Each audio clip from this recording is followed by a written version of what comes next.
I'm still playing around with my camera this morning. I have a super fun topic for you guys, which is finding buyers and sellers. Like, can we just talk about this? I think all of us are starting to realize finding buyers and sellers isn't quite as easy if buyers and sellers are not willingly saying, let me cash in. Agree? Let me know. How is it right now for you guys to find buyers and sellers? Is it like super easy? Is it hard? Is it like somewhere in between? Let me know. And I'm going to talk to you a little bit about a three-layered approach that I want you to really focus on over the next couple of weeks to understand where are your buyers or where are your sellers.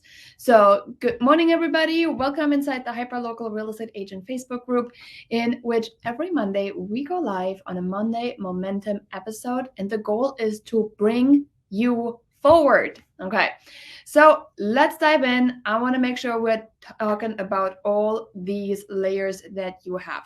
First up, the first layer, and it is in the name. It is inside the hyper local name. What is the very first thing we're going to talk about? Geographic characteristics. Yes, we are talking about geographic characteristics for the fact that if you are looking to be servicing everybody and their mother in the state that you are licensed in, you're going to have your work cut out for you.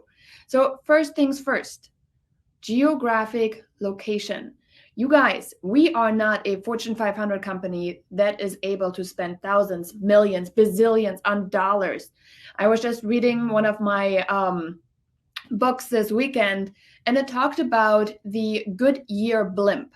The Goodyear blimp is flying over football games with one purpose and one purpose only, connecting a happy feeling of a football game attendance with the Goodyear blimp that you see over and over. So by the time you are needing to make a tire buying decision, I need tires, by the way, you're going to have Goodyear in your mind because it connects happy memories, football game, right? Making memories, attending with friends, family members, throwback to college days, whichever memory you have at a football game, you're going to connect this with the Goodyear blimp as a happy memory to then make a buying decision.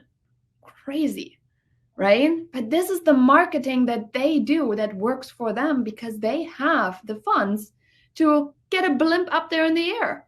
Now, how many of you guys have the ability to put a blimp up? Not me, right? So if you look at it from a perspective of marketing, the first thing you want to make sure you do is really market based on who you are. And who are you? You are a small business owner. You are not a Fortune 500 company, at least not yet. If you're going to get there, I would love for you to say it started here. But you are going to be needing to market like a small business owner. So please stop looking at all the things that everybody out there is doing that has bazillions of dollars in marketing money. This is not, for most of us at least, not us. So now that we know we really need to be more specific, we're going to start looking on a hyper-local aspect. I want you to be really looking at your geographic area. And your geographic area is something that I want you to know, like, this is where I'm really good at. And I'm not saying you cannot sell 3 towns over, because I sell 3 towns over. But that doesn't mean that I am known 3 towns over. I am known in a very specific area. Actually, this past weekend, we had a fire station open house. And people were like, you're that real estate lady. I'm like, heck yeah, I am. I am that real estate lady. And guess what? In order for me to get this sort of recognition, I really need to be hyper-focused on a hyper-local market. People are so scared to go into a hyper-local market. But guess what? There's nobody that knows the area better. There's nobody that knows the models better. There's nobody that knows the neighbors better. There's nobody that knows the schools better. There's nobody that knows the parks better. There's nobody that knows the neighborhood better than I do. And guess what? I'm going to get my sellers more money, and I'm going to get my buyers a better deal because I know about the property before they even come on the market. That is a hyper-local advantage. That is that Goodyear doesn't have. You guys have the ability to become hyper local experts. And it starts out with your geographic location. All right. So characteristic number 1 to find better buyers and better sellers. Geographic. You really want to look at their geographic traits. Maybe look at your past clients this year. Where are they all coming from? Do you already have a geographic farm? You guys know I'm really, really, really into this whole geographic farming thing for a reason. It has afforded me multi-six-figure years over and over, and not just COVID years. This was pre-COVID. This is something that is building momentum. People think about selling, they think about Janine Sasso. And I want this to happen for you. Sound good? All right. Number 2, the second thing that we have to focus on when it comes to our buyers and sellers is demographic. Yes, the big D word, demographic. And what I'm saying is that you have in your geographic location, you have another component that's important, which is your demographic. Your neighborhood is likely being made up of different people, okay? And you're going to work with all of them because you don't discriminate as a hyperlocal agent. But you can create messaging that is really resonating with your ideal person.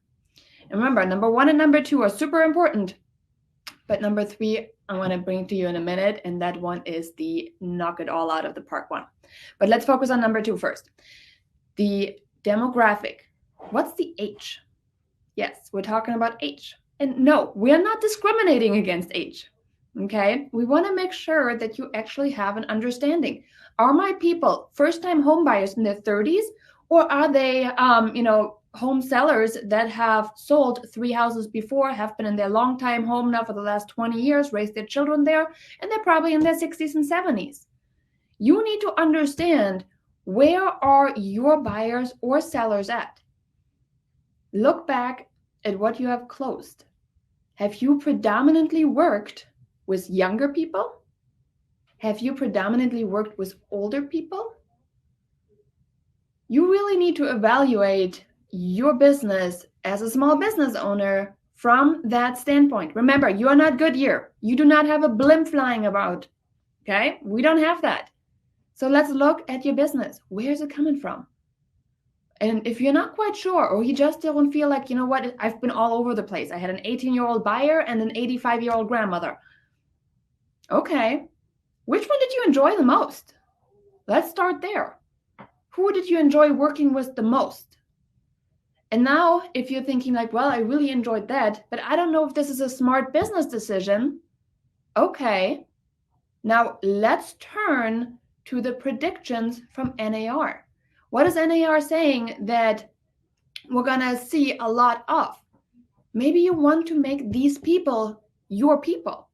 Maybe you want to start building your business based in the anticipation of who's going to get into this market, right?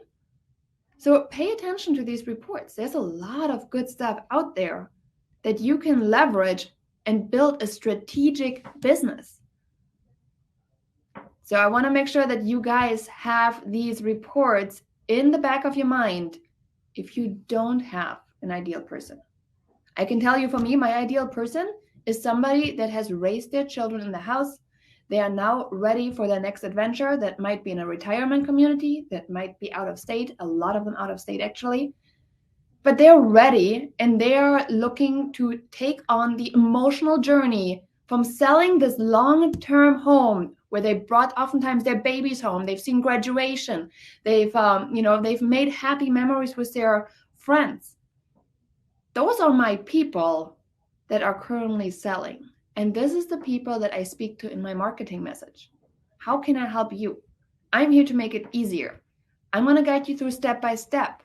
Everything I do starts way before we ever put your house on the market. Make sure that you are able to really understand your demographic as well. How much money do they make? Are they still working? Are they retired? Do they have children? Are the children little? Are they older? You really need to understand who is it that you are trying to serve, because in you becoming so focused on this message, you will start attracting other people along with it, not even knowing. Example, I've had a client of mine reach out, and she was my perfect person. She was the one that I kind of messaged, towards, like my messaging was right. She was living in the right geographic area in my farm. And she reached out and said, my daughter is looking to sell, because I built up a trust relationship where now her daughter, a first-time home buyer, millennial age, is coming to me saying, hey, can you help her too? Well, of course I can help her too. We bought her a beautiful townhome this year. But you guys need to be somebody's cup of tea and stop trying to be everybody's water. Okay? So now that we've had that part, let's talk about the third and final and most important part of finding your perfect buyer and seller, especially right now. The most important part, after we talked about geographic, after we talked about demographic, the third one, we're talking about psychographics. And psychographics are one of these things that I don't think too many people worry about, because it requires them to dig deeper. Believe me when I say that the Fortune 500 companies that you are looking at their beautiful blimp out there, they've done the research. They know who's out there. Good morning, Tony. They know who they are targeting, and they know who these kind of people are. Are they car people? Are they family people? Do they love gardening? Are they outdoor people? Do they enjoy going camping? What is it that your person likes? Because right now, the currency that we are looking to develop more and more and more of is relationships. And if you are not sure how to speak and connect with your people on an emotional and relationship level, you're missing referral business, you're missing out on repeat business, and you're missing a lot of things that can right now solidify your real estate business in the next upcoming years. Agents are going to leave this industry. We have way too many agents as it is. So we're not going to be super sad that there's agents leaving. I know a lot of you guys are probably going to say, you know what? No, I'm not sad that they're leaving, because they shouldn't have been in real estate in the first place, right? And I know that some of you guys are probably also starting to feel the squeeze, because a lot of the businesses should have come your way went to a brand new agent because they know somebody. So the question is, how are you going to survive this squeeze right now? Everybody's getting squeezed. I just looked at a door hanger that was delivered in my geographic farm by a fairly large team. They are never in my area. Am I worried about it? No. I'm like, it's a one-time effort that's not sustainable. There's not enough there from a relationship aspect. I know the people living in my neighborhood, they are family people. I know that people there are very into what the sports the kids do. What is the grandchildren that are living nearby? They don't want to go too far away from them, right? I know that they love maintaining the outside of their homes. My people love gardening. I can probably say that 50% or more of my clients are driving, what's that car? The Cadillacs. Yes, this is probably something that you want to look into in a really, really interesting way to understand your people better. Understand who is in your area that you can focus on, that also has the ability to transact with you right now. My people with their paid off houses, they have the ability to transact with me because they don't care about the interest rate. They're going to sell their house and they're going to go buy the next one cash. They're going to be happy. Finding a buyer for their house is going to take a little longer, But as long as I communicate that with them and tell them, hey, it's going to take longer than what it did 6 months ago. Here's why. Are you in a rush to sell? No, Janine, I'm good. I'm not in a rush. This home served me well for 30 years. It can serve me well for another one. Great. Let's talk.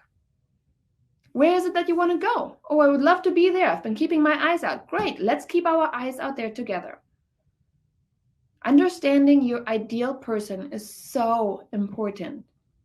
Understand their hobbies, understand what they love doing.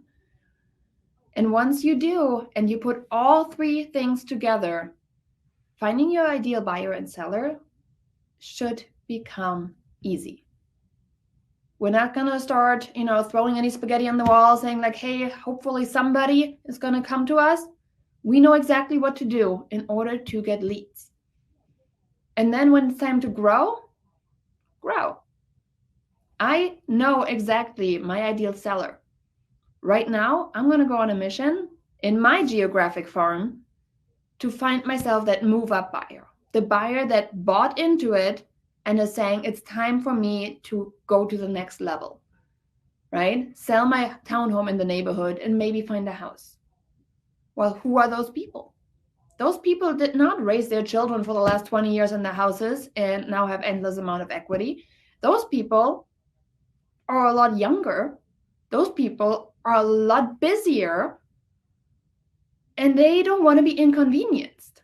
So now I am drawing out my avatar tool in order to really get a lockdown on my farm. So you see how this works?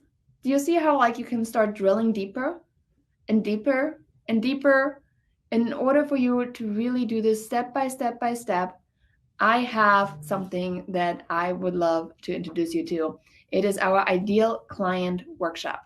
Our Ideal Client Workshop is helping you drill down on this exact thing. If you're saying, this was great, this was awesome, now that I know all of this, how can I implement it step by step? That's our Ideal Client Workshop. If you want the info, just let me know, drop workshop below. I'll get you the details later today. But I hope you really see how important this was for you to understand in your hyperlocal farm. Your hyperlocal area is where you become the expert. I don't care what Zillow says this house is worth. I know how much your neighbor sold, and I know how much you can get for your house too, because I understand how desirable our area is. And you want to make sure that you can articulate that value to the sellers. Right now, we're playing a game of find your unique value proposition. Find what makes you special, because everybody out there has a license. And if you are not finding something that makes you special and makes you the person, your buyer or seller in your farm is going to find somebody. And I hope that once you start drilling down on all of the things we just discussed, the clear choice becomes you. Now, time to get more visible. I hope everybody has a fantastic Monday. Thanks so much for being part of the Hyperlocal Real Estate Agent. As always, I appreciate you guys so much. Thanks for tuning in, and you have a fantastic Monday. Bye, guys.